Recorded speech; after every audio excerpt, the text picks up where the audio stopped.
Nah, pemirsa, ternyata memalsu lukisan itu bukan sesuatu yang haram. Ternyata itu malah kelihatan yang asli.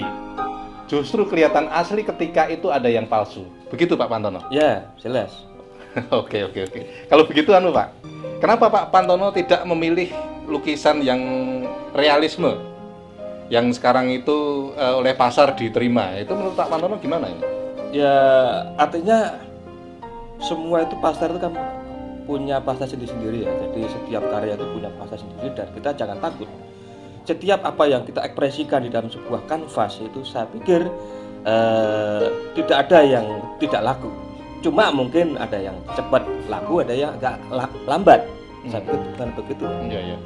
Dan mengapa saya tidak melihat karya realis itu terus saya ikut pasar kemudian saya realis? Karena begini. Jadi saya tidak ingin menggambarkan sesuatu itu apa adanya. Karena realisme kan sesuatu yang apa adanya. Iya. Nyata. Apa adanya, dijiplak apa adanya kayak seorang fotografer ya. Seperti memotret gitu memotret. ya? Saya kira menurut saya ingin lebih menghormati kepada penjelajahan imajinasi diri saya yang begitu luar biasa. Kepala saya ini ibarat seperti komputer yang bisa diputar kemana saja, akan file-file itu akan diputar sehingga dia akan berkembang kalau itu dikembangkan. Kalau orang hanya menjiplak objek dalam tanda petik ya, jangan sampai saya juga mengelola yang realis, silahkan aja yang realis silahkan, itu sangat bagus. Tapi menurut saya terlalu membelenggu diri saya. Dan saya kira realisme sehebat apapun juga realisme ya, itu tidak bisa mengalahkan fotografi. Oh begitu ya. Mengapa? Ya.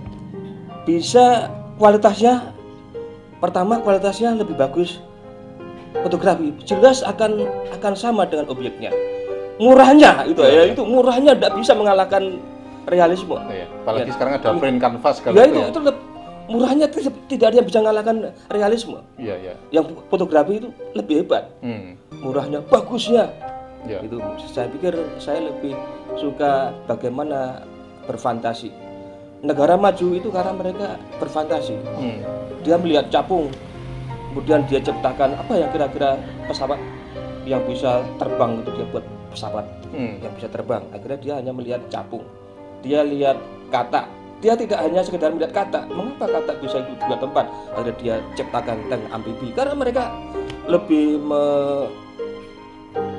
mencari pengalaman-pengalaman, dan akhirnya dia mengembangkan inovasi baru, dan akhirnya dia bisa menemukan karena ada fantasi. Saya pikir fantasi itu basic awal untuk memasuki dunia baru. Tapi di lelang kemarin yang di Jakarta itu, kalau tidak keliru di Siddhartha, itu terakhir yang laku 1.650.000 rupiah, 650 juta. Itu karya realis juga Pak itu? Ya, artinya kan semua saya katakan semua kan punya pasar sendiri-sendiri. Saya dulu sekian tahun berjuang juga tidak pernah laku, juga pernah lah bertahun-tahun. Tapi akhir-akhir ini alhamdulillah karya saya bisa menembus pasar Hongkong. Artinya tetap itu luapan hati saya. Saya mencintai tradisi yang saya kembangkan. Akhirnya ada juga orang yang menerima saya. Jadi saya tidak akan takut. Dan saya tanya pada seorang pembeli saya katakan, ibu kenal enggak seorang kolektor Pak Hung Jin? Saya tidak kenal.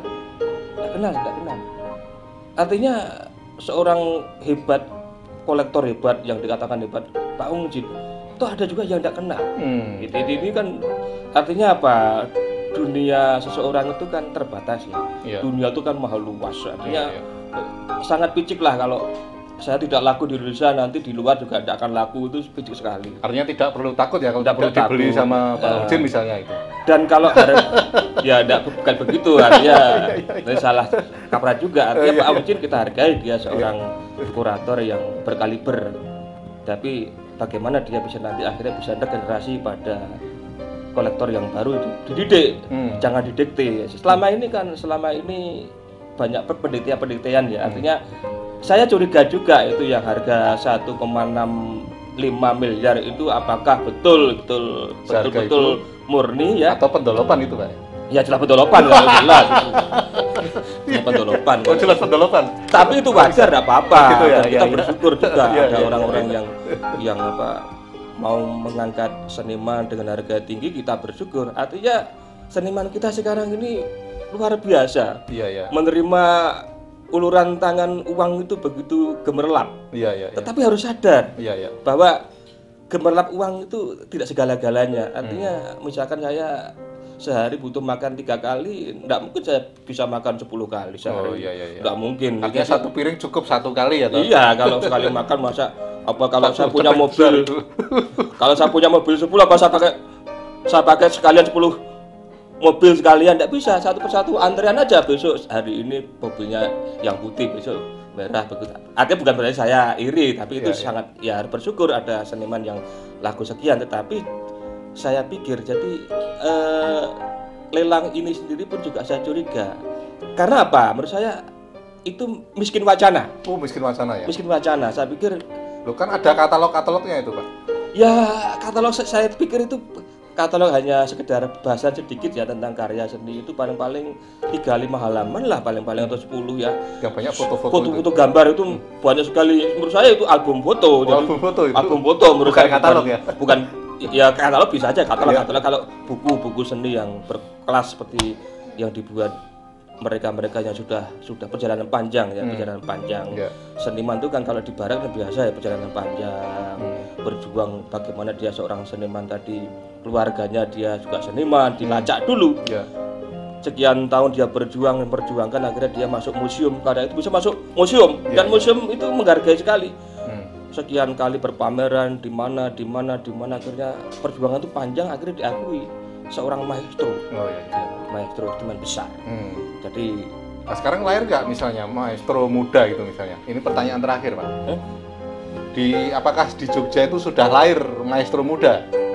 Kalau ada suara seperti itu, setuju nggak, Pak Kanton? Ya kalau orang bersuara ya setuju saja, tapi saya artinya setuju, artinya dalam tanda petik, artinya ya setuju saja. Silakan aja orang ngomong, ya silakan, namanya ngomong nggak ngomong, nggak boleh. Ini sekarang sudah asas kemerdekaan ya, berpendapat, berkumpul sudah bebaskan. Nanti kalau orang ngomong itu bicara, silakan saja. Tetapi saya tidak mengatakan setuju. Saya maestro itu apa? Harus diurut dulu. Maestro itu muda itu sekarang seniman besar. Kalau dilihat dari dulu dalam bahasa Indonesia itu ya, kamus Wijaya Purwodarminto itu kan seniman muda ataupun juga pemimpin opera, jadi yang sutradara yang menguasai, yang sudah berkualitas berdunia itu disebut maestro.